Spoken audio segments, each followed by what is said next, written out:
लोकसभा के तीसरे चरण के पहले चुनाव में प्रचार में पाकिस्तान की एंट्री हो गई है। आज सागर लोकसभा की बीना में चुनावी सभा करने पहुंचे मध्य प्रदेश के मुख्यमंत्री ने पाकिस्तान और आतंकवाद को लेकर कांग्रेस को जमकर खरी खोटी सुनाई और जनता से अपील की है कि देश में 56 इंच की सीने वाली सरकार की जरूरत है। 2013 के पहले पाकिस्तान हमारे घर में घुसकर सैनिकों को मार जाता था और उनके सिरों की फुटबॉल बनाकर खेलता था, लेकिन हमारे प्रधानमंत्री हाथ पर हाथ धरे बैठे रहते थे। 2013 के बाद हालत बदल गए हैं। अब हमारी सेना मुंह तोड़ जवाब देती है। कोई दिक्कत नहीं, इतना बड़ा अपराध, इतनी बड़ी झंझट एक झटके के साथ मुक्त की और हमको इस बात का गर्व है। इस चुनाव की बेला में अगर हम उल्लेख नहीं करेंगे तो कब करेंगे? हमने पहला वोट दिया था कि देश के अंदर आतंकवाद नहीं होना चाहिए।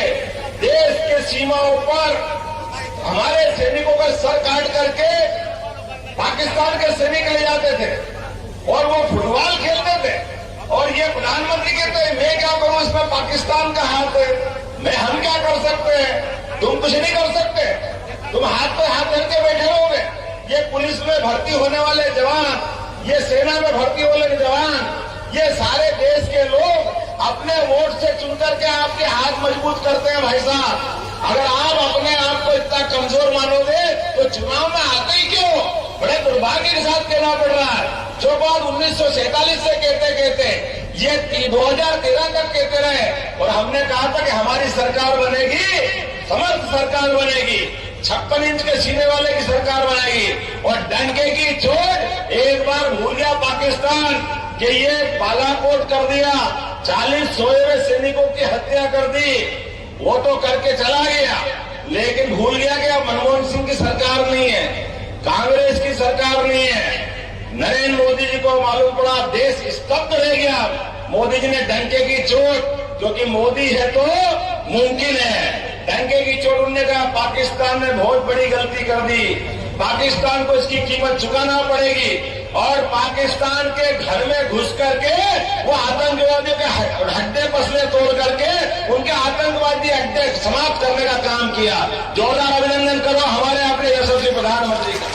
दुनिया का तीसरा देश बन गया भारत इस घटना के बाद, जो अपने देश के अंदर होने वाली आतंकवादी घटना के आधार पर किसी भी देश के अंदर घुस करके आतंकवादी घटना का मुंह तोड़ जवाब दे करके हमारी सेना का शौर्य पराक्रम को नमस्कार करने के लिए तैयार हुए। लेकिन दुर्भाग्य के साथ कहना पड़ रहा है, सेना ने पुरुषार्थ किया, पराक्रम किया और कांग्रेस और इनके लोग कह रहे अरे भाई कहां मारा, किसको मारा, हमने तो देखा ही नहीं, लाश तो मिली नहीं। अच्छा, तुमने तो कभी करा नहीं, और जो करके आए उनकी भी इज्जत उतारोगे, इसके लिए तुम चुनाव में आओगे। मुझे खुशी इस बात की 2014 का वोट ऐसा हुआ, उसके बाद दूसरी बार एक और जाके मारा और अब की बार हवाई जहाज से मारा, सर्जिकल स्ट्राइक से मारा।